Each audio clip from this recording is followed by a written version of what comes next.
तो किशन और हार्दिक पांड्या ने जो इनिंग खेली है, अगर वो आउट नहीं होते तो मैं समझता हूँ 310 320 स्कोर जा रहा था। पता भी नहीं चला, विराट कोहली भी हिलाता हुआ जा रहा है, रोहित शर्मा भी जा रहा है। रन अच्छे कर दिए थे उन लोगों ने, इतना ही टोटल गावा था विकेट पे कि 260-70 का उनका प्लान था, वो कर गए थे। आज के दिन बारिश की प्रेडिक्शन थी, उसके बावजूद आज मैच खिलाया गया। ये एसीसी के ऊपर एक तरह से जो है ना एक लानत की बात हो रही है। अच्छी बैटिंग लाइनअप थी, गेटेबल था, इंशाल्लाह हम चेस करते, पर ये तो क्रिकेट है, इसमें तो कोई ना कोई खेल जाता है, इसमें तो ऐसे नहीं है, हमें किसी को हल्का नहीं लेना चाहिए। बारिश ने इंडिया को बचा दिया। वैसे लोग कह रहे हैं कि ये मैच 40 ओवर में चेस कर देते। नो डाउट उन दोनों ने बहुत अच्छी बैटिंग की, ईशान किशन और पांड्या ने सिचुएशन के हिसाब से खेलते गए। हाँ मुश्किल बना दिया, लेकिन फिर हमारे फास्ट बॉलर ने उसका मुंह तोड़ दिया जो लास्ट में ओवर करके। जी कल बड़ा जबरदस्त मैच हुआ, पाकिस्तान की बॉलिंग तो काफी जबरदस्त रही। क्या लगता है आपको, बारिश ने किसको सेव किया? सर ऑफ कोर्स इंडिया को सर। गेटेबल टोटल था, जिस तरह हमारी टीम परफॉर्म कर रही है, खास तौर से मिडिल ऑर्डर, तो माशाल्लाह जीतते हम लोग। हाँ, बाबर आजम भी नंबर 1 पर है और इमाम उल हक भी फॉर्म में। रिजवान अच्छे रन कर रहा है नीचे, फिर सलमान आगा है हमारे पास। अच्छी बैटिंग लाइनअप थी, गेटेबल था, इंशाल्लाह हम चेस करते। पर अच्छा, कहते हैं कि इसमें एवरेज जो है ना स्कोर 250 245 जो है ना अच्छा स्कोर है, जो है ना अंडर लाइट काफी मुश्किल होता है चेस करना। क्या ऐसे ही था? तो ऐसे ही बिल्कुल ओवरकास्ट कंडीशन में चेस करना हमेशा से मुश्किल रहा है, लेकिन जिस तरह से फॉर्म्स लगी हुई है प्लेयर्स की, हम चेस करते। 4 आउट करने के बाद आपको नहीं लगता बाबर आजम ने थोड़ी बहुत कैप्टनसी में जो है ना लूज कैप्टनसी की है, थोड़ी अटैकिंग करनी चाहिए? बिल्कुल आप सही कह रहे हैं, मेरे ख्याल से फास्ट बॉल को दोबारा यूटिलाइज करना चाहिए था। वो स्पिनर्स को खींचता रहा, लेकिन चलो वो कैप्टन था ऑन द फील्ड, उसको ज्यादा पता है कि किस तरह खेलते हैं। खैर मायूसी तो हुई, लेकिन इंशाल्लाह अगर मैच पूरा होता तो पाकिस्तान इंशाल्लाह जीत जाता। अगर उधर करवा देते उस वक्त ओवर, तो 1-2 ओवर और एक्स्ट्रा करवा सकते थे फास्ट बॉलर से, वरना तो ये कि आखिरी डेथ के लिए बचते नहीं। रन अच्छे कर दिए थे उन लोगों ने, इतना ही टोटल गावा था विकेट पे कि 260-70 का उनका प्लान था, वो कर गए थे। आउट ऑफ सब्जेक्ट आ गए ईशान किशन। बस यही है कि क्रिकेट है, कोई ना कोई तो चलेगा उनके। वो टॉप ऑर्डर तो हमने उड़ा दिया था, बात सही की इन्होंने कि फास्ट बॉलर को लगाना चाहिए था, बाउंसर ही करने चाहिए थे, अटैक करना चाहिए था उन पे। बस स्पिनर का रन दे दिया, हालांकि स्पिनर हमारे दोनों अच्छे हैं, क्रिकेट है part of game. No doubt उन दोनों ने बहुत अच्छी बैटिंग की, ईशान किशन और पांड्या ने सिचुएशन के हिसाब से खेलते गए, जहाँ उन्हें बैट बॉल मिली वहाँ वो बाउंड्रीज अवेल करते गए। मतलब मैच 50-50 हो गया था। मैच तो 50-50 हो गया था, रन अच्छे हो गए थे, क्योंकि आखिरी तक बॉल सीम हो रहा था। अगर पाकिस्तान बैटिंग करता, शुरू की 2 विकेटें जल्दी गिरती, फिर तो पाकिस्तान फंस जाता।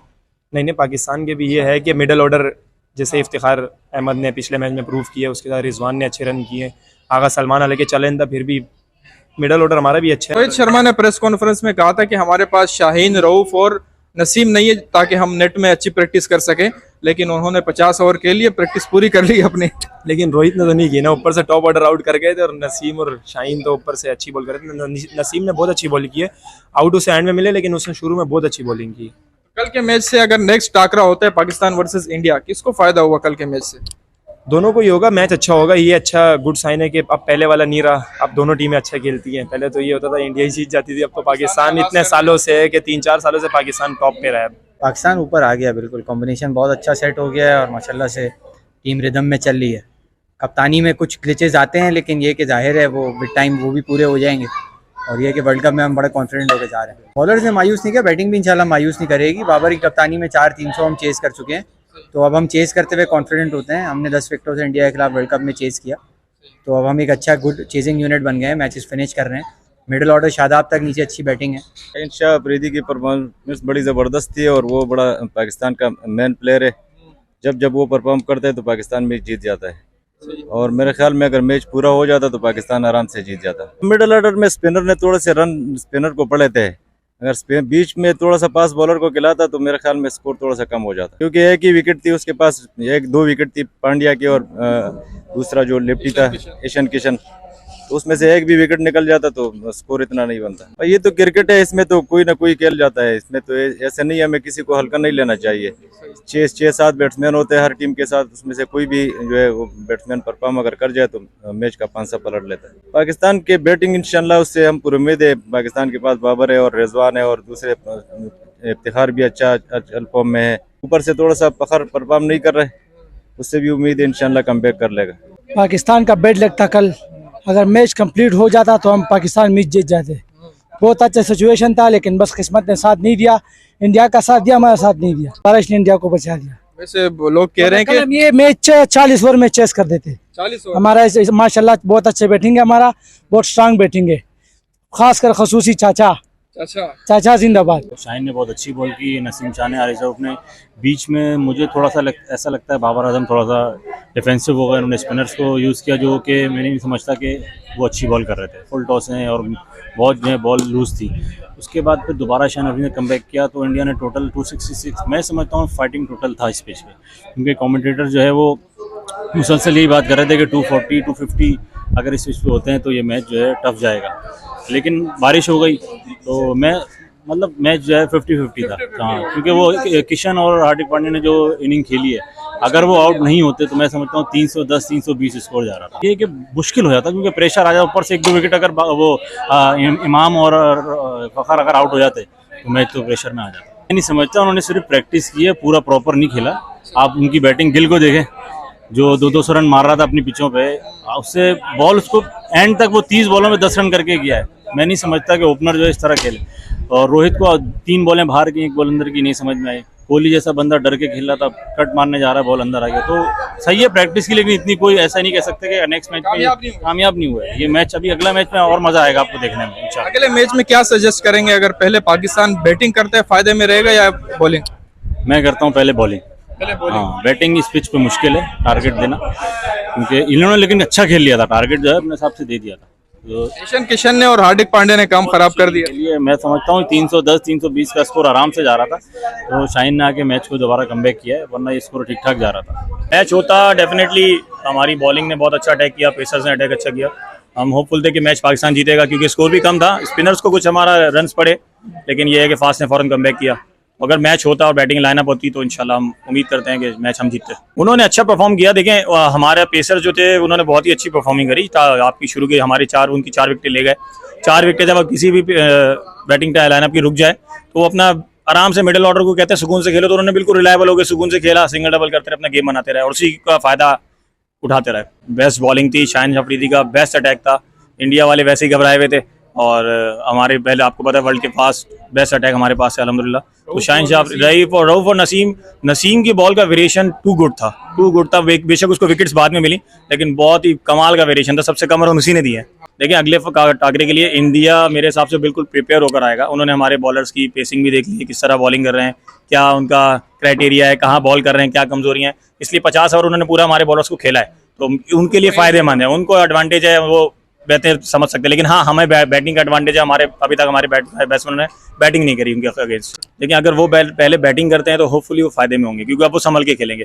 और अगर पाकिस्तान पहले बैटिंग करता है और स्कोर टारगेट पे अच्छा जमा देता है तो उसके बाद हमारा अटैक है जो उनको हिलाएगा। और समझते कि वैसे तो कैप्टनसी में कोई कमी नहीं है, बहुत अच्छे कप्तान है, लेकिन उनके से यहाँ थोड़ी सी मिस्टेक हुई। जब आप पेसर्स अटैक करवा रहे थे तो आप 2-4 ओवर 5 ओवर स्पिनर्स के निकालने के बाद आपको अपना पेस दोबारा लगाना चाहिए था, क्योंकि आप देख रहे थे कि उनके मिडिल ऑर्डर जम रहा है, आपको पेस दोबारा लाना चाहिए था। आप देख लें स्पिन खत्म होने के बाद दोबारा पेसर्स ने विकेट लिए, तो पेसर्स को दोबारा लाना चाहिए था बीच में, बस वहाँ उनसे थोड़ी सी मिस्टेक हुई। लेकिन प्रेशर है, इंडिया पाकिस्तान मैच है, प्रेशर होता है, हर डिसीजन इतना आसान नहीं होता। उनको जो बेस्ट लगा उन्होंने किया, लेकिन यहाँ अगर वो थोड़ा सा चेंज करते तो रिजल्ट और बेहतर हो सकते थे। बीच में जो है ना बाबर आजम ने एक मिस्टेक कर ली कि बीच में भी पेसरों को देना चाहिए था, उसी वजह से शादाब ने बहुत रन लीक किए और जैसे कि वो आगा खान ने भी लीक किए। तो मेरे ख्याल से सारा ओवर्स पेसर को देने चाहिए था 20-26 ओवर तक, उसके बाद शादाब खान को टच करना चाहिए था। पाकिस्तान ने मैच जीत चुका था। हाँ, अगर बारिश वो लोग कह रहे हैं उस ग्राउंड में 250 थोड़ा सा टफ होता है, लेकिन हमारे बैट्समैन के अगेंस्ट ये कुछ भी नहीं है। इमाम है, बाबर है, ये जो भी बैट्समैन है हमारे साथ, आप देखो तो ओडीआई में टॉप 10 में माशाल्लाह 2-3 है। हार्दिक ने, ईशान किशन ने मैच थोड़ा सा मुश्किल बना दिया था। हाँ, मुश्किल बना दिया, लेकिन फिर हमारे फास्ट बॉलर ने उसका मुंह तोड़ दिया लास्ट में आवर करके। अगली मैच में पाकिस्तान को फायदा होगा अगर पहले बॉलिंग करे। प्रैक्टिस तो उन लोगों ने की है, तो खैर हम सियासत करेंगे ना। हाँ, तो उन लोगों ने शाहीन का पेपर में शाहीन की तैयारी की होगी, तो फिर नसीम शाह आ जाएगा पेपर में, हारिस रऊफ आ जाएगा, क्या पता फ़हीम अशरफ को गिरा ले नेक्स्ट मैच में। कीनिया के बैट्समैन आप उठाओगे तो उनके लिए 100 भी मुश्किल है, लेकिन अल्हम्दुलिल्लाह बाबर, इमाम, फ़खर, उसके बाद जो भी नाम लोगे, नसीम शाह तक सारे बैटिंग लाइनअप है हमारे पास। ये हम अपने फ्यूचर कोच से पूछेंगे, रोहित शर्मा, जिसने कहा था कि अगर मैं पाकिस्तान का कोच बना तो बताऊंगा कि क्या वो, लेकिन मैं शाहीन का वो बताऊंगा, अगर शाहीन इंडिया का कोच बना तो जरूर उनको बताएगा कि मेरी बॉलिंग से किस तरह अपने इन स्विंग से विकेटें बचानी है। को पता भी नहीं चला, विराट कोहली भी हिलाता हुआ जा रहा है, रोहित शर्मा भी जा रहा है, एंड में फिर उनको भी आउट किया। लेकिन हमारे साथ जो है ना माशाल्लाह 2 पठान बॉलर है और 1 मेंटल बॉलर है हारिस रऊफ। वो फिर बोलते है कि अतामाजी सटकली सटकेल जाओ। इंडिया को दिया, इंडिया, वरना पाकिस्तान जीत जाता। आराम से। शाहीन ने तो बेहतरीन बॉलिंग की है, लेकिन बीच के ओवर में थोड़ा हम लोग ना मार खा गए। ईशान किशन क्योंकि आप फॉर्म में चल रहे हैं फिलहाल, तो जाहिर सी बात है किसी को तो इंडिया जानी जाती बैटिंग की वजह से। और जैसे हम गिल को समझ रहे थे कि वो आएगा, लेकिन गिल शुरू में से अगर आप देखें तो गिल ऑलरेडी अनकंफर्टेबल लग रहा था शाहीन के खिलाफ और जो हमारे पेसर थे उनके खिलाफ, तो गिल तो अनकंफर्टेबल थे, इसी वजह से उसकी विकेट आई है। जैसे कि शुरू में ऑलरेडी अगर आप देखेंगे 62 रन के ऊपर ऑलरेडी हमारे पास 4 विकेट आ चुकी थी, इस वजह से जो प्रेशर था उनके ऊपर बिल्डअप हो गया था, प्रेशर हमारे से काफ़ी रिलीज हुआ था। ये हमारे पास एक बेनिफिट था। लेकिन जो कि हमारे स्पिनर्स हैं, मैं तो ये कहूँगा पाकिस्तान के पास अभी फिलहाल क्वालिटी स्पिनर्स नहीं है, हमारे पास स्पिनर्स नहीं है। अभी स्पिनर्स होते तो स्पिनर्स ने हमारे बहुत रन दिए, और बीच में जो उनकी आपस में पार्टनरशिप हुई थी तकरीबन 120 के 150 के रन के करीब पार्टनरशिप हुई थी, ये थोड़ा सा हमारे पास जो है ना थोड़ा सा ये मसला हो गया भाई। जैसे कि आप देखेंगे रिसेंट टाइम के अंदर कि पाकिस्तान ओडीआई नंबर 1 है, और ऐसे भी हमारे पास जो बैट्समैन है, हमारे पास टॉप 3 बैट्समैन है जो कि टॉप 5 के अंदर है। बाबर आजम नंबर 1 पर है, ठीक है, आप देख सकते हैं। तो ओडीआई के अंदर चेजिंग ये इतनी मुश्किल नहीं पाकिस्तान को, और ज्यादा चेज नहीं है, 266 रन का ज्यादा स्कोर नहीं था, ये हमारे साथ चेज था। लेकिन एक तरह से हम कह सकते हैं कि हमारे साथ ये नाइंसाफी हुई, और हम ऑलरेडी हम लोग ये कह रहे हैं कि सबको पता था कि आज के दिन बारिश की प्रेडिक्शन थी, उसके बावजूद आज मैच खिलाया गया। ये एसीसी के ऊपर एक तरह से जो है ना एक लानत की बात हो रही है कि एसीसी ने इस तरह डिसीजन लिया और पाकिस्तान और इंडिया का मैच इस डेट को शेड्यूल किया। वो तो अब देखते हैं, अल्लाह के ऊपर डिपेंड होता है कि अगर उस दिन बारिश होती नहीं है। लेकिन फिलहाल तो अभी अल्हम्दुलिल्लाह हम तो ये दुआ कर रहे हैं कि ऑलरेडी दोनों को पॉइंट्स तो मिल गए हैं और पाकिस्तान सुपर 4 के लिए क्वालिफाई कर चुका है। अब नेक्स्ट मैच में देखते हैं क्या प्रेडिक्शन होती है और क्या पेशन गोई होती है, वो देखेंगे फिर। इंडिया वर्सेस नेपाल में अपसेट हो गया क्या? इंडिया वर्सेस नेपाल, अब देखें नेपाल तो कोई टीम नहीं है उस लिहाज से, जिस तरह की इंडिया की बैटिंग लाइनअप है उस तरह से नेपाल तो बिल्कुल मुकाबले की नहीं है, तो मुश्किल है कि नेपाल का कुछ जीत जाना। पाकिस्तान जीत जाता मैच। स्कोर थोड़े बहुत ज्यादा नहीं पड़ गए? नहीं, स्कोर इतना ज्यादा नहीं था, पिच में नमी आ गई थी बारिश के बाद, तो पिच सीधी थी, फील्ड करना भी मुश्किल था, बहुत मुश्किल था, बॉल स्लिप हो रहा था हाथ से। बाकी उस ग्राउंड में एवरेज 250 है, तो एवरेज 250 ही है, लेकिन स्कोर इतना ज्यादा नहीं था। पाकिस्तान की बैटिंग लाइन भी 8 नंबर तक थी। ईशान किशन और हार्दिक पांड्या ने थोड़ा बहुत मुश्किल बना दिया। वो हमारी गलती की वजह से हुआ है। शादाब खान ने और नवाज को जो बीच में लगाए ना, तो उन्होंने सेट कर दिया उसको। अटैक रखना चाहिए था, आपके पास अटैकिंग बॉलर थे, उन्होंने अपना एवरेज भी नहीं तोड़ा। किसी ओवर में ऐसा नहीं लगा कि उन्होंने अपना एवरेज तोड़ा है। नहीं, बिल्कुल भी नहीं। इंशाल्लाह हम विन करेंगे अगला मैच। पाकिस्तान जिंदाबाद।